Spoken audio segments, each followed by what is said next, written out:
You fall deeply. You care fully. But somehow, you always end up in the same place. Alone. Confused. Wondering why they couldn't love you the way you needed. They were hot and cold.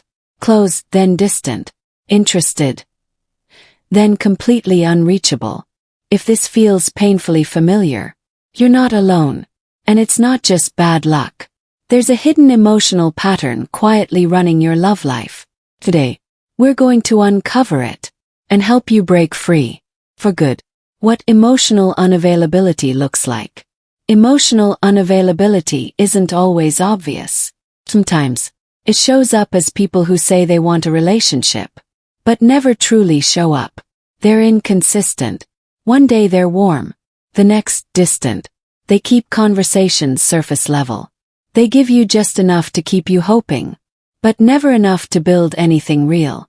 And somehow, you feel drawn to them, like a magnet.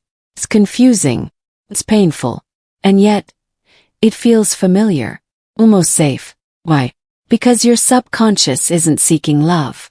It's seeking what feels familiar. The psychology of familiar pain. Here's what most people never realize. We're often drawn to emotionally unavailable people because of wounds from our childhood. If love in your early life was inconsistent, if you had to earn attention, if your feelings were often dismissed, then you may have developed an anxious attachment style, where love feels like something you must chase, not something freely given. Your nervous system recognizes emotional distance as familiar. Your brain goes, this feels like home, even if it hurts, even if it's not love. So you keep trying to earn what you never got. And you think, if I can just get them to love me, maybe I'll finally be enough. Why it hurts so much? Here's the hard truth. This pattern confirms your deepest fear, that you're not lovable. So you try harder, you give more, you forgive too fast, all hoping they'll finally see your worth. But emotional unavailability is not about your worth. It's about their capacity. People can only meet you at the level they've met themselves. And while you're overextending, they're withdrawing. You end up exhausted, questioning your value, blaming yourself. This isn't love. It's emotional survival. The awakening, healing begins when you stop asking, why don't they choose me? And start asking, why do I keep choosing them? That one question changes everything.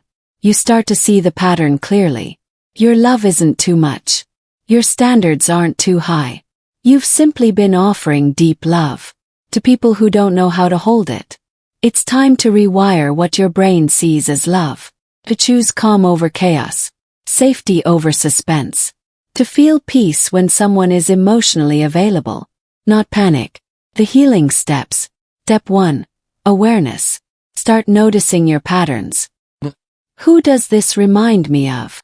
Most times, your past is repeating itself in your present. Step 2. Reparenting your inner child. Speak to the younger version of yourself, the one who had to earn love.